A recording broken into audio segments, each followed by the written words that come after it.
Hey everyone, welcome back to Virginia Venture Connect. My name is Justin Ritter. I'm here with my co-host Steve Keeler. Hi, Justin. Today we have Max Rich, Legal Counsel and Chief Compliance Officer with the Title III crowdfunding portal called Republic. Hey Max. Hey Justin. Hey Steve. Hey Max. Thanks for having me.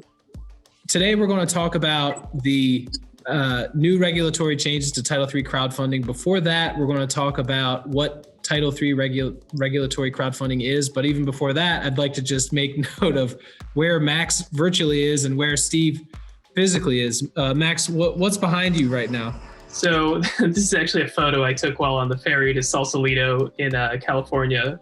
So Alcatraz would actually be on the other side, but I'm actually in Rhode Island and very cold and just trying to think warm thoughts. Cool. And how about you, Steve? I'm in Williamsburg, Virginia. Just to remind people that Thomas Jefferson went to school here and not in our hometown, Right. Charlottesville, Justin. Right. I went to school here too. Yeah. Can you do a quick pan around to show people what Williamsburg looks a little like? It's very festive this time of year. Yeah.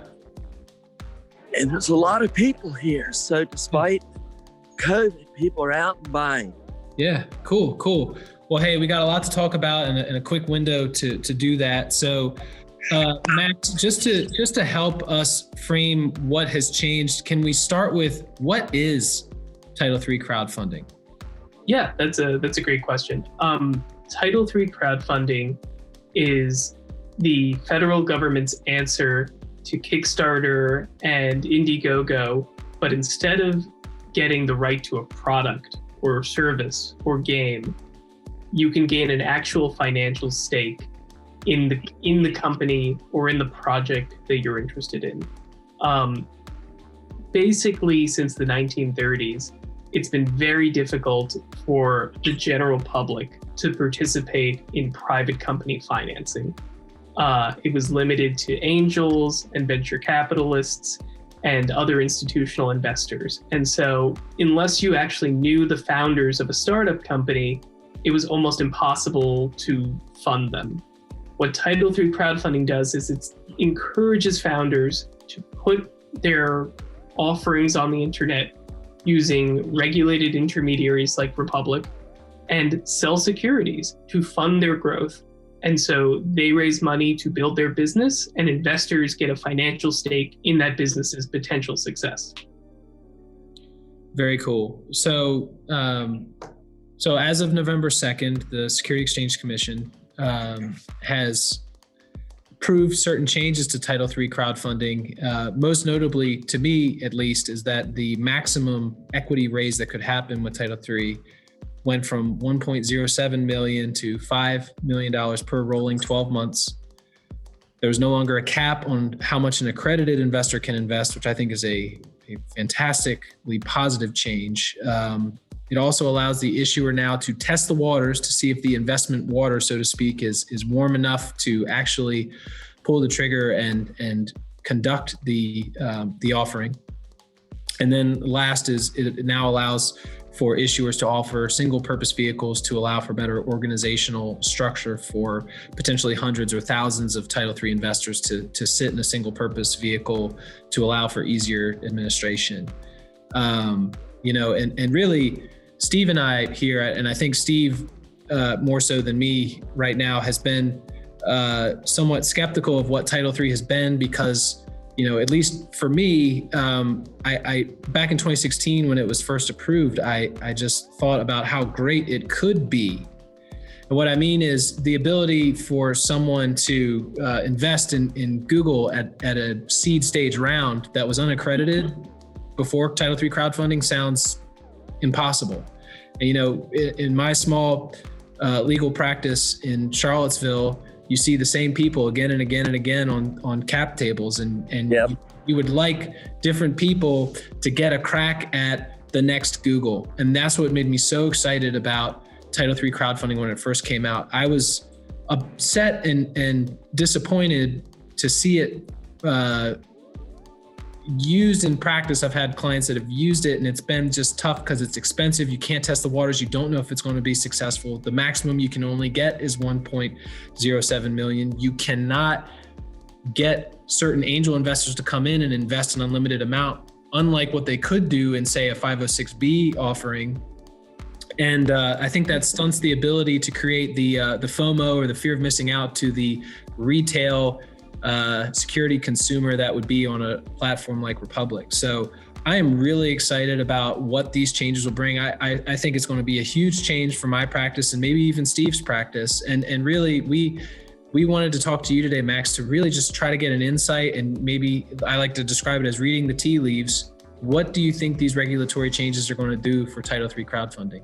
Yeah, that's a great question. And, I wouldn't use the word disappointed, but I do think stunted. I think that this rule set has a lot of potential, and due to some of the things you mentioned that were not in place before, it hurt the ability of people to use this effectively and its growth. We're where we are today because for 4 years and change, the industry proved that it wasn't going to be rife for fraud. The commission actually recently came out with a study where they said they were not aware of any meaningful fraud. But also, it's been a really good way for founders who are traditionally underserved by traditional venture and angel investors and institutional money to get funding. So it's bridging the financing gap on Main Street America, or for founders who might not necessarily have the industry connections to get a Sequoia or a Y Combinator to lead their round.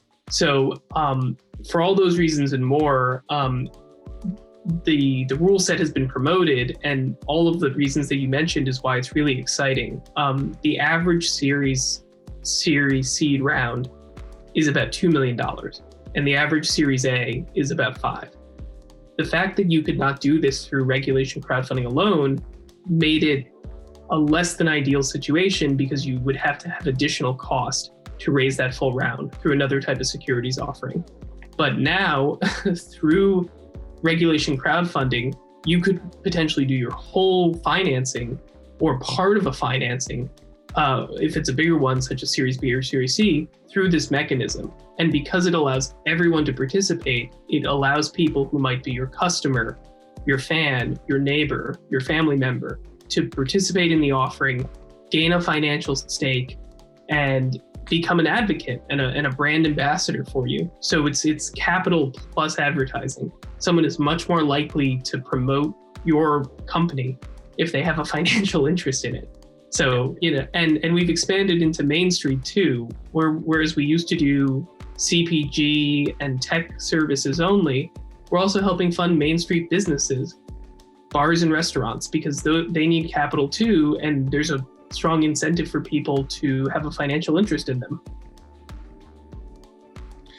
Yeah, so before these regulatory changes became effective, and just to be clear to the audience, these changes were approved November 2nd. These rule changes have to go into the Federal Register, and once that happens, which it hasn't happened yet, 60 days after that, these rules will be effective. So we're thinking February of 2021, we'll be able to use these new rules to our benefit, so to speak. Before these changes and up until now, what types of issuers have you seen be successful on Republic? So it's been a variety. We've seen the traditional consumer product goods companies. Everyone likes to invest in the beer they drink, the clothing they wear, the food they eat. But it's also been interesting and quirky things like technology that helps buildings save money on electricity, or blockchain projects trying to fix the Oracle problem.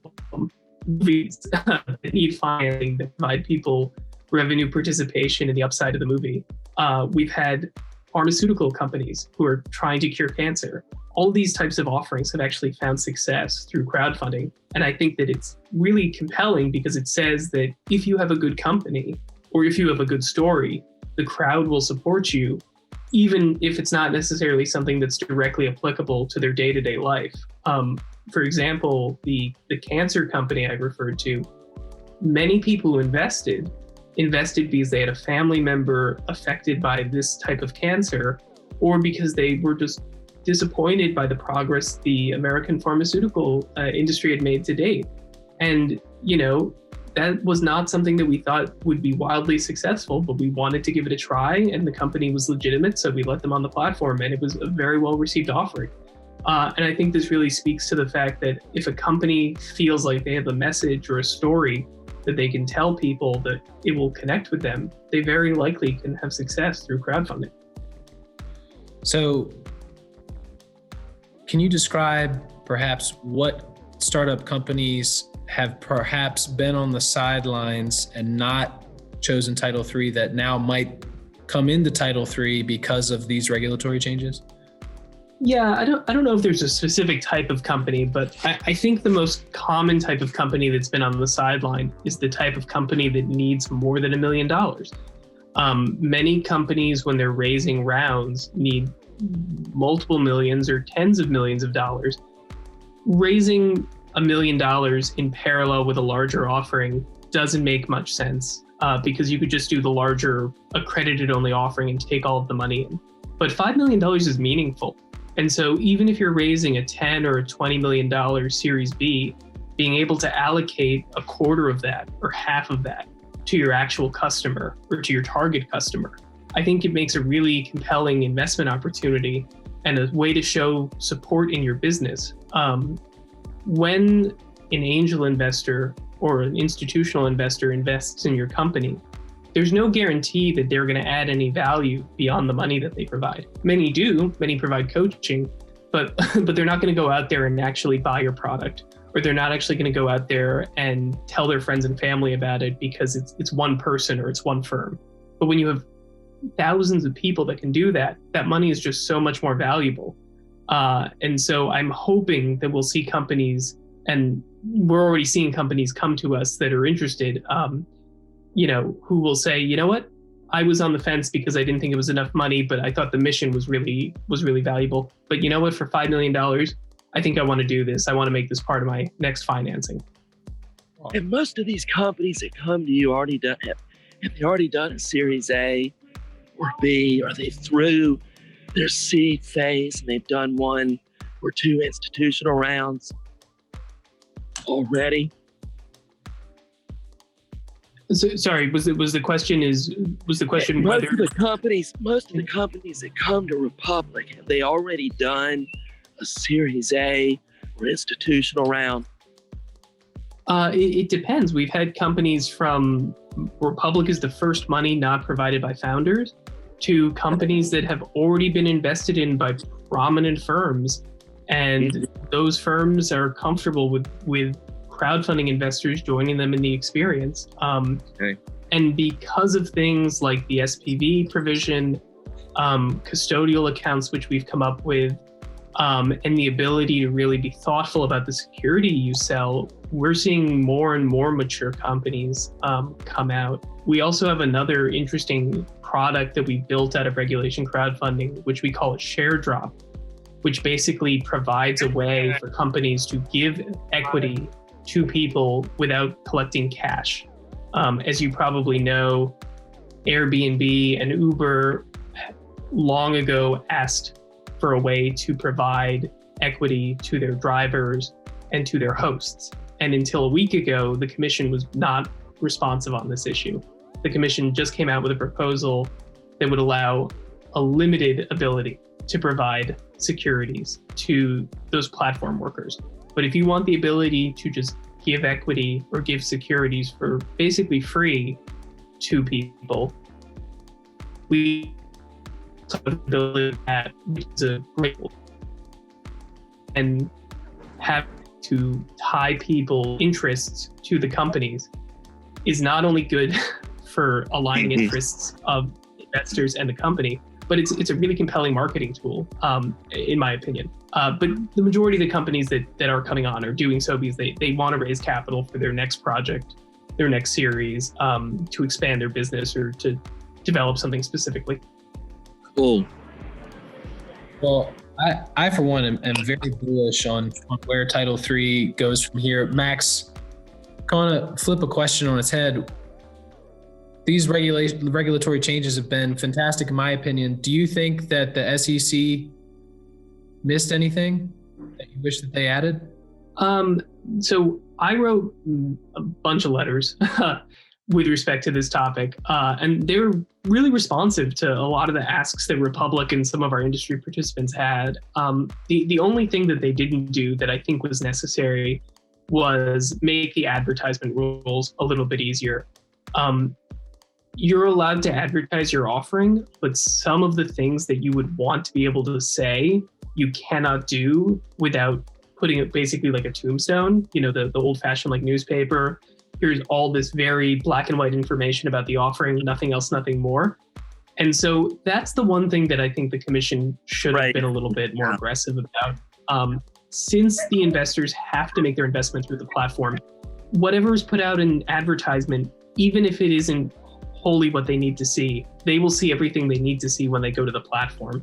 And so it's unfortunate that it's very difficult for a company to advertise 5 days left in our offering without providing other information, because it isn't persuasive, but it's also not providing any meaningful investor protection.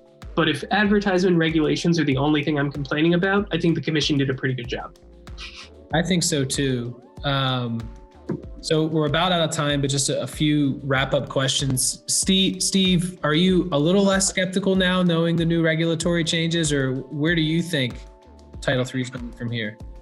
I'm most interested in the ability of earlier stage companies that are just might otherwise be doing super seed rounds and have not had a round with a Sequoia or Vista Equity type level VC fund, and how receptive earlier stage companies and their counsel will be, because traditionally, I think the shortcomings to crowdfunding for us we were worried about footfalls and minefields, what we didn't know. So I'm extremely interested now in working with you and other lawyers that we work with, mutual clients, to learn more about this and see how we can incorporate it into our client planning. This has been very helpful to me. Because admittedly, our big firm securities lawyers have been skeptical about crowdfunding platforms. Not the platforms themselves, but their value to our clients. This has been it's been an uphill battle. Really inspiring. Yeah. It's been an uphill battle, but I think we've worked with almost every prominent law firm in the country on at least one deal, or at least had a conversation with them that was productive. Most of the white shoe law firms or Big 10 law firms have had at least one client do a deal with Republic. And admittedly, sometimes the counsel was not receptive or was skeptical to the process. But that's another reason why Republic has lawyers like myself and others, because a securities offering is a serious thing and it needs to be conducted in a responsible and thoughtful manner. And so having a platform that understands the type of obligations it needs to maintain to ensure compliance and can provide the issuer good guidance and their counsel thoughtful feedback to provide the same, it really provides the confidence a lot of these companies need to put themselves out there in a public manner. You've gotten my attention and I'm going to follow up, definitely. Next, last question for those who are watching right now that may want to know more about Republic. Can you just maybe give a little pitch about what Republic's looking for? Yeah, happy to. Republic was founded solely or primarily on underserved founders, those who might not live in California or New York, might not be traditionally served. However, at this point, the platform has expanded, and while we still certainly support those founders and those companies, we're looking for companies that are compelling, that have traction, that have an idea that gives them a market advantage, that have a story that will be receptive to people. We we publicly state what our platform listing requirements are. They're viewable if anyone goes to republic.co, but they're holistic. It's there's no one metric that makes a company Republic worthy or not Republic worthy. We curate, we don't discriminate. So if you think you have a compelling opportunity, our deal team would like to talk to you. Max, Steve, thank you so much. I've learned a lot, and I hope you, everyone listening and watching, has too. Thanks so much, Justin. Thanks so much for watching. Max. Pleasure.